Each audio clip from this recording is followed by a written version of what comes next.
വിതുര തലത്തൂതക്കാവ് കൊമ്പ്രാങ്കല്ല് ഉന്നതിയിലെ ജനവാസ മേഖലയിൽ കാട്ടുപോത്ത് കൂട്ടമായി ഇറങ്ങി കൃഷി നശിപ്പിക്കുന്നതായി ഊരു നിവാസികൾ.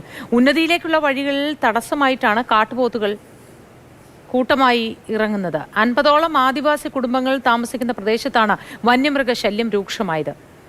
ഇന്ദുലേഖ രേണു ചേർന്നു. ഇന്ദുലേഖ, തിരുവനന്തപുരം ജില്ലയിലെ വിതുര ഭാഗത്താണിത്. കൂട്ടമായി കാട്ടുപോത്ത് ഇറങ്ങി കൃഷി നശിപ്പിക്കുന്നു എന്നാണല്ലോ ലഭ്യമാകുന്ന വിവരം. പതിവായി ഇത്തരത്തിൽ വന്യമൃഗശല്യം ഉള്ള മേഖല തന്നെ ആയിരിക്കണം അതല്ലേ? അതെ മോത്തി, പതിവായി ഇത്തരത്തിലുള്ള പരാതികൾ അവിടെ നിന്നും വരുന്നതാണ്. ഈ കൊമ്പ്രാങ്കൽ എന്ന് പറയുന്നത് വിതുര പഞ്ചായത്തിൽ തന്നെ ഉൾപ്പെടുന്ന ഒരു ഉന്നതിയാണ്. അവിടെ 50ഓളം കുടുംബങ്ങൾ താമസിക്കുന്നുണ്ട്. ഈ 50ഓളം കുടുംബങ്ങളും ഒരുപോലെ നേരിടുന്ന ഒരു പ്രശ്നമാണ് ഈ വന്യമൃഗശല്യം എന്ന് പറയുന്നത്. ഉന്നതിയിലേക്ക് പോകുന്ന വഴികളിലെല്ലാം രാവെന്നും പകലെന്നും ഇല്ലാതെ കാട്ടുപോത്തുകൾ കൂട്ടമായി ഇറങ്ങുന്നു എന്നാണ് ഉന്നതി നിവാസികൾ പറയുന്നത്. മാത്രമല്ല, കാട്ടാനക്കൂട്ടം ഇറങ്ങുന്നു, മ്ലാവ് പോലുള്ള വന്യമൃഗങ്ങൾ ഇറങ്ങുന്ന ഒക്കെ ഒരു സ്ഥലമാണ് ഇത്.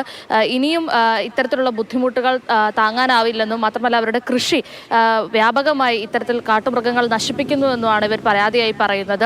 കമുക്, വാഴ, അതുപോലെ തന്നെ മറ്റു പച്ചക്കറി കൃഷികളെല്ലാം കൃഷിയിടങ്ങളിലേക്ക് ഇറങ്ങി കുത്തിമറിച്ചിട്ടും ചവിട്ടി മെതിച്ചും ഇത് നശിപ്പിക്കുന്നു എന്നാണ് പറയുന്നത്.